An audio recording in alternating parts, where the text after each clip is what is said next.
thiên in hun sa tak mai min pele a zoom mang te a ko san ho te Inkhawm na ram sa tak min buat sai tak le a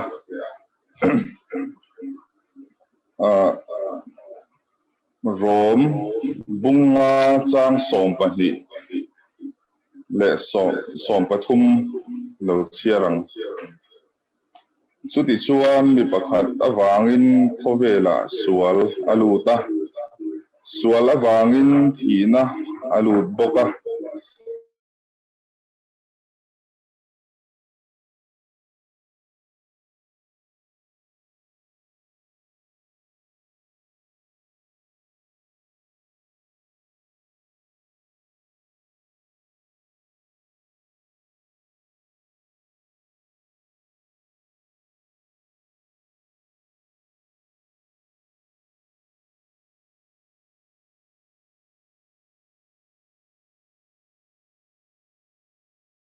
na lakata vel hima kanom sonsom zel thina turin lalpa nangin ko san ho te member tinte lalpa nang kan wa chuana le kan thil ti na pi he na lakata min hum se turin khoi na parang yen boke voinia lalpa kan hun man tong tu zong sok nang man lalpa puin kai hruaila kan zirtur thataka kan zirtina turin nangin min chan pui cheu che chung sulal pai so krista ni karan de che tu na chuan kan Ṭantu kan lo som do nanga nula si Lalmawipui lo som ang u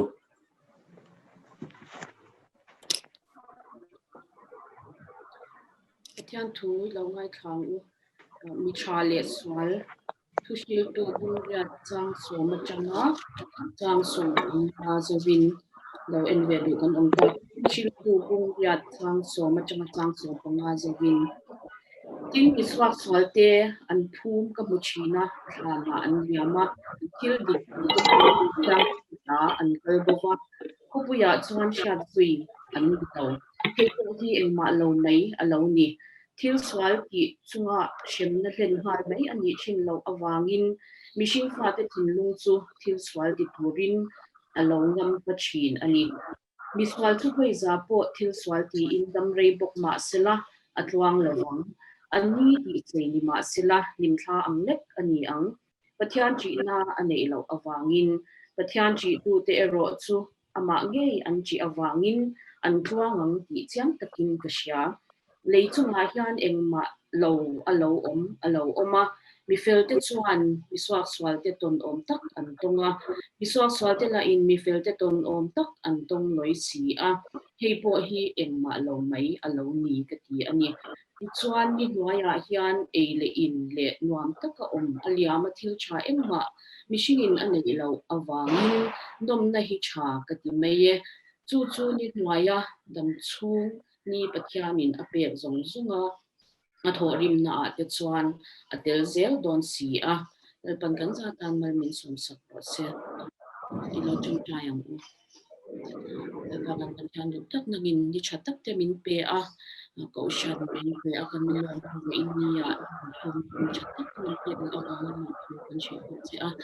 kan chan na te kom da mang tu te ni tharo kan hun khata min kola min pui turin inena kadon in lana kadon kom chung zonga min kai shwaya ato kan shwai tu bi ya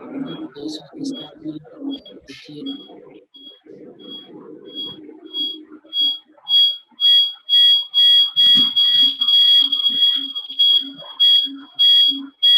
le tuna chuan zai ho na kan lo nei don anga Christian labu zanga le pakhat na ta kan sa anga chuan china soita ang khan Reverend Vanlalngena te chhung in he zai hi min kai hruai don ni tuna lo somang u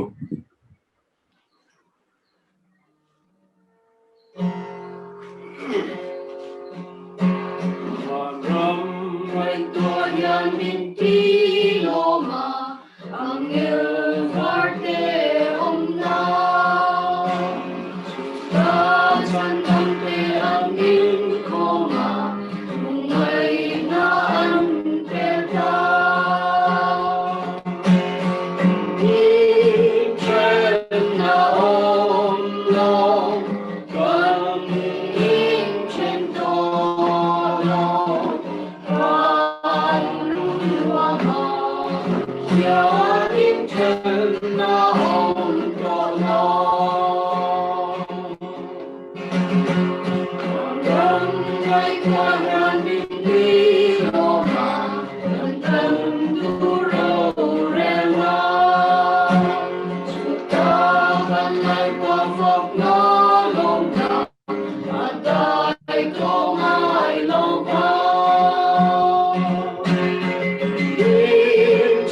tuna chuan to angin kan zirtirtu tur B Rosy Malsawmthangi lo somang u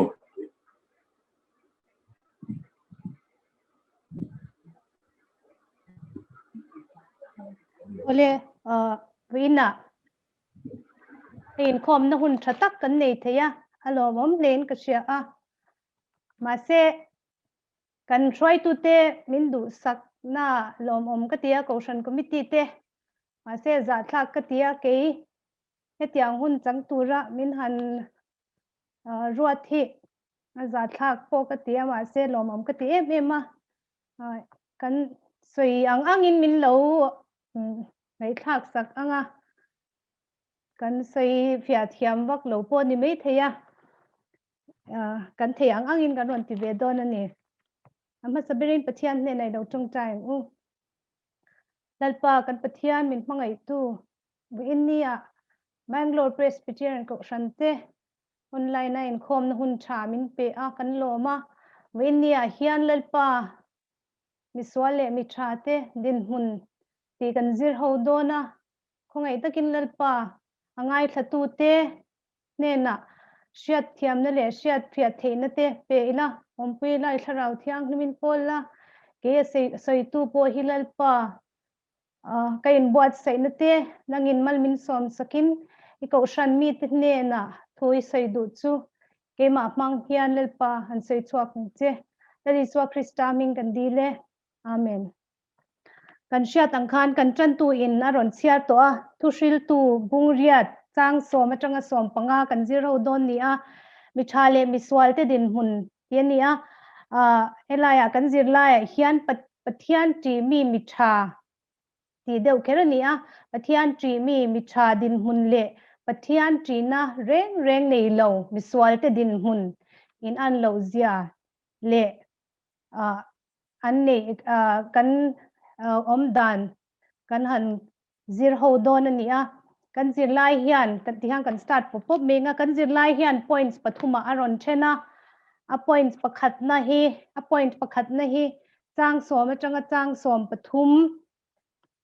lai khani a mishing masaber adamle evi tin pathian dan nan bot siat awangin khovel hi an chedongin oma vai buta siam kan ni a vai butangi kan ki le don Genesis bung thum chang som pokwa khana in ziaka tin Bible chang dang Jopate Romans te Corinthians te le Hebrew te khana in ziaka hei hi thushil tu hi King Solomon ti hi kan zirlai hianin adik deuh beratia chang chuan chuwang chuan King Solomon te po kan ron tianga thushil tu hian hei hi a hre chiang ema mishing chu eng ang mishing po ni la mi chale mi swal mi felle mi dik mi hausa le mi rethei po ni ila kan thivek dona phumin kanom dona ni ti hi a hre chiang ema aron soi chuak ani a tin chang soma mi suak swal te an phum kamutrina thlana an liama thil dik ti te po mun thiang limata an kalbova khopuya chuan hriat zui an ni lo he chang hi mun Bible le lindanga chuan a in opposite ang reng hle meya miswal thana an phum ka muwa thana ta atanga hote chuan thil swala ti na khwa a chuan an faka atilia pakhata kha chuan forgotten mo hriat zui an ni to lo pakhata kha chuan praised ani le engpo ni se helai chang hian miswal te chan chin fel hlel tak temple an closing wang maya fak an hlozia te le an boral nu po a zom taka William an ni dante a soilanga helai hi King Solomon hian he khovel injustice le unfairness world a kanom ro rel na dik lo khovel mo adik taka justice kan mu thei lo na khovela kan om ti hi angai poimo vele aril rui a khata a soi chuak ve ni na langa han tunlai khovel te han enila ainang hle in ka sia a unfairness mo no pangte point affair lo anti deuh reng meya thil anu nau te na chan tha deuh le tha deuh anin thalo dewa an sia tani chuan affair lo te kha an han tia chu tiang chuan in khovela hian mishing te hian justice duin kan kwala ni tin dikna zongin kan kal kwal kan dua kan zong china example han soi me la USA ate shooting atam MMA 2018 February khan Nicholas Cruz chuan kumsom pakwa mi lekania school no pangka plum chak maya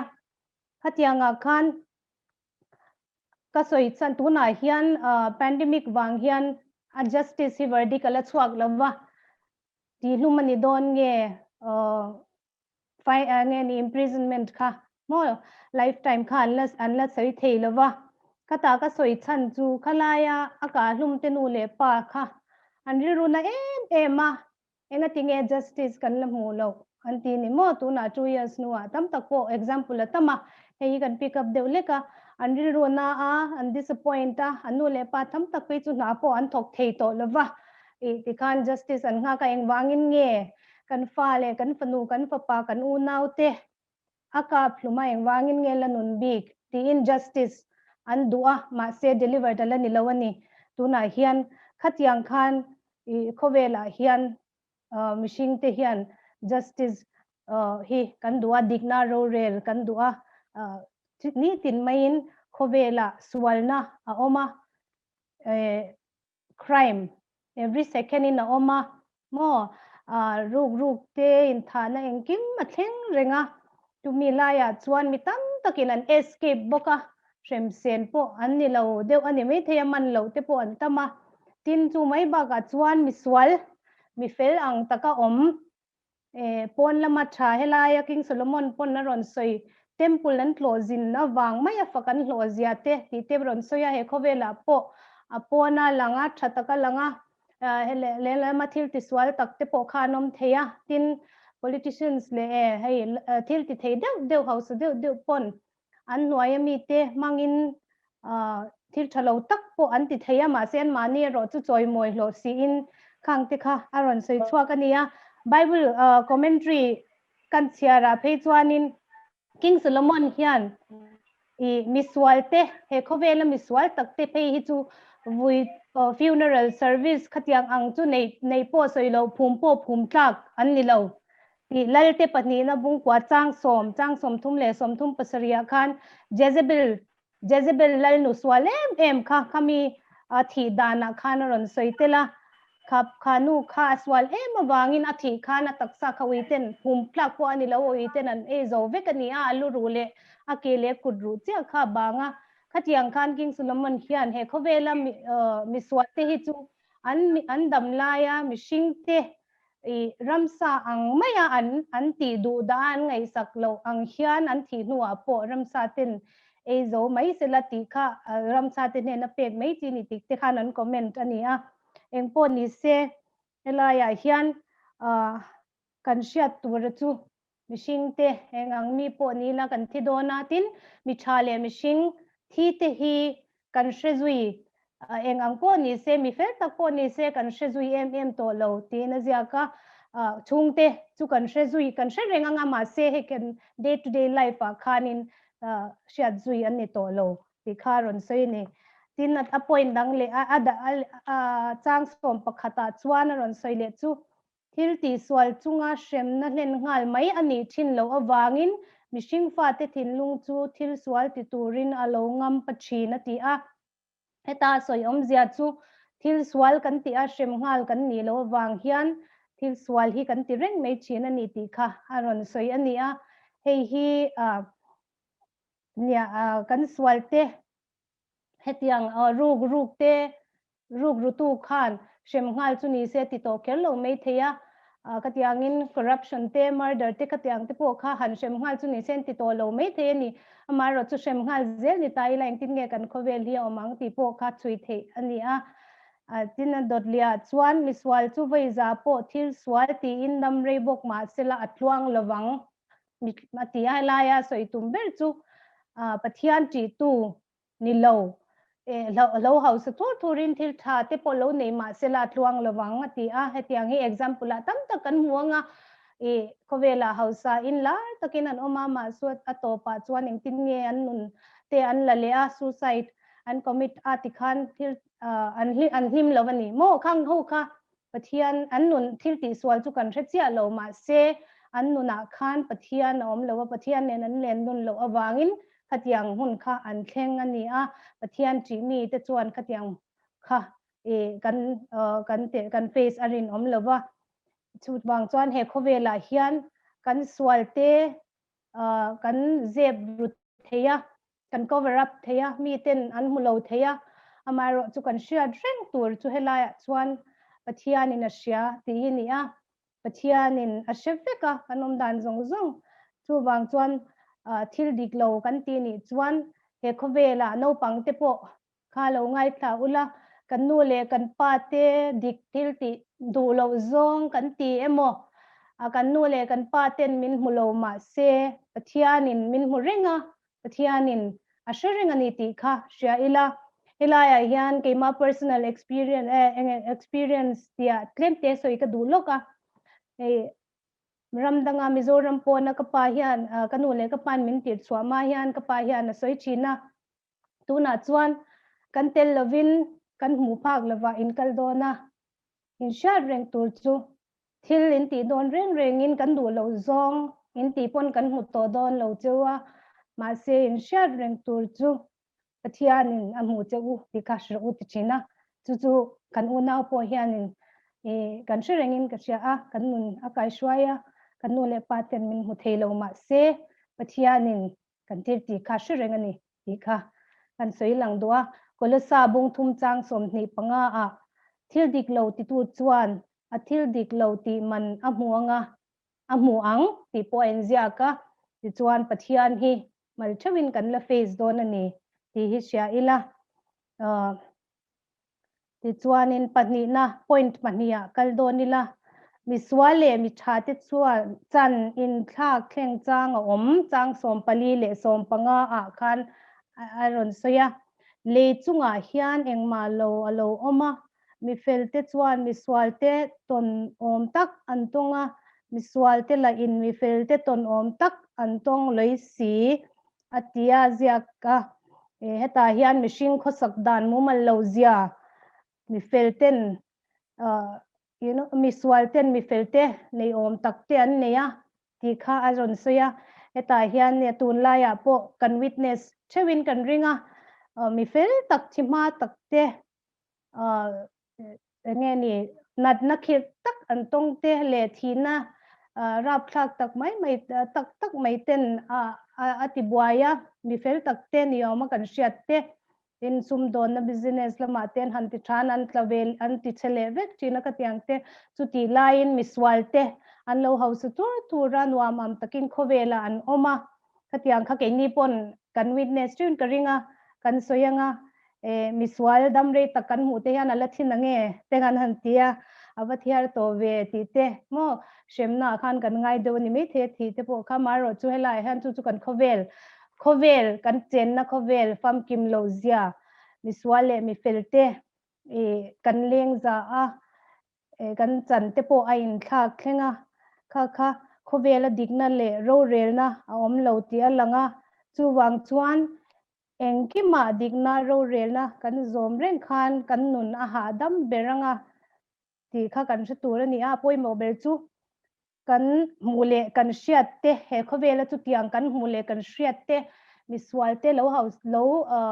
house te le lo nun nuam takanga lo omte khatiang kan hriat te khan min ti buai lo se pathian min hriat tir tu ni jok sela tin pathian in miswal adil dan po kha kan concern ni lo sela pathian in adwangin adil mayanga kan ti tur ber chu pathian du danin kan thei tokin he khovela hian ke ni christian te maring tu te chu kan nung turani ti kha helaya hian zir chhuakila ti chuanin number pathumna kalila eile in nom chen na chungchang eile in le nom chen na chang som panga ania heta hian na soitum ber chu khovel hi eng malo mai ania thusil tu hian eng malo mai ti hi soina sak khop me khovel hi eng malo mai kan jin na ram mai ania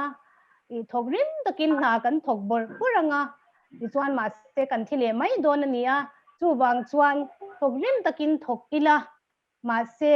lim takle lom takin ein kan nun hi mangila ti kha adu ania thusil tu ina ron soi ania elaya hian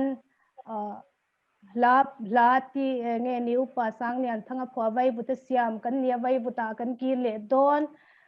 ma se iswa krista ring tu te chu kan tholing ti kha ro pi ka tia khang ti kha shringila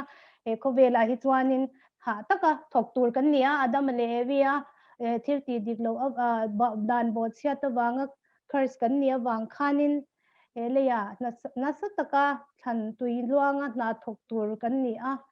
chu kan ti tur chu nia ma se chu ta chuan him takin le nuam takin inila ti kha aron soi ania lai kan soi vel chu mishing te hian tin rim tang te kan neya dik lo tak nia mi ten min he ke mo dik po ni se kan thin un ka ura justice kan du ani mo ro rel na dik mu kan du kha kan mu si lo chuan kan ri ru te na bedon na te frustration te stress te alo oma kha wang khan kan taksa min ti chia a thalo em chu wang chuan kan shet reng tur chu hatiang zong chan na kan zo na zong chan na kan ri rom te hi bible a hian oma ti sia ila pathian krista ring tu kan ni phe chuan hetiang bedong te mi ril ruha te hi kan hnem zok tur ani pathian hi ama chau hi dik na le ro rel na complete siam tu ani complete and satisfactory justice delivered to kan ti meng chu pathian ro rel na complete le dik deliver tu ani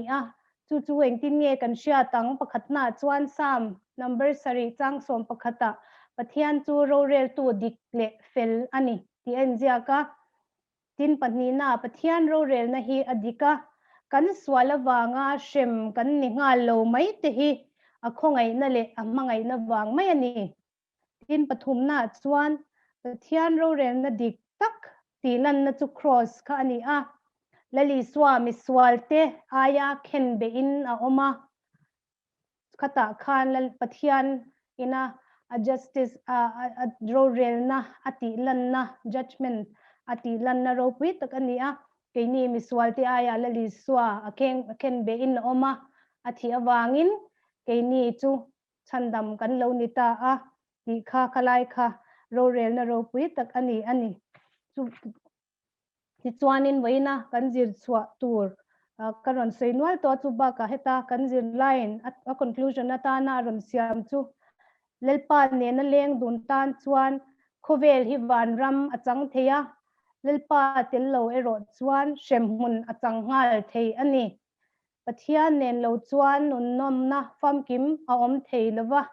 bo chian na wangin tak sathi na in min shru dwal ma se lali swa the thina le thole na in min ti dang leng be thungang lali swa ring tu te chu kan tho le ang e khovela thima ila ti kha voina kan zir lai ani a kan soi ho tur hi chu kan hruai tu ku ta da le lama se kan chiaranga nam pakhat na chuan mi fel tak nia kan hriat te chunga tuarna lo thleng thin hi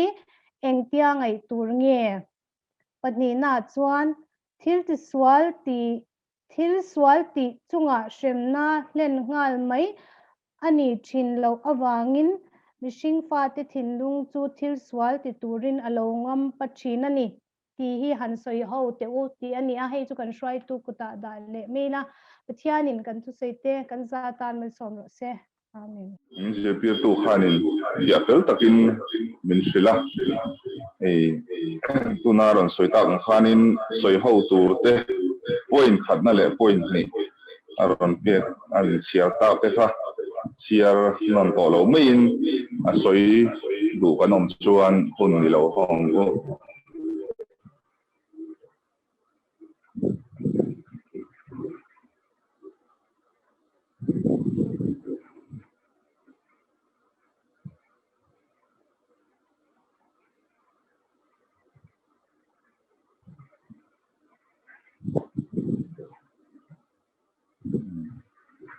soi du tan om san lo wadiang e poni se kha chiang takin kan zir hawa hi mai ril ruwa ngai dan chu kan nei thau rin oma chu pathian ne na pathian kha chung zela amadu dan tele adu dan lo te kha chu bible thu in atha le achia amo ani dan turang te kha phia takin alanga an soi non to lo mai anga le tuna suanin van lam kan lo nai do nanga Christian labu number zanga somti pakhat na kha kan saho le anga tichuan kan sak zoa malsom na in kan bial to pastor in mintrin donia tuna kan zai hruaitu te no som o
Thian thamun na riu reng reng khiat sen ngai lo khan in thin lung lein ngai tu na chu Krista Isua chuan ven him sak cheu sela pale tharau thiang lim pathian kim ti the en kolna om puina le chen puina dom tak chu in za chunga le ram tinarin na kan chung te hena tuna tanga chatuanin lom zel ro se amen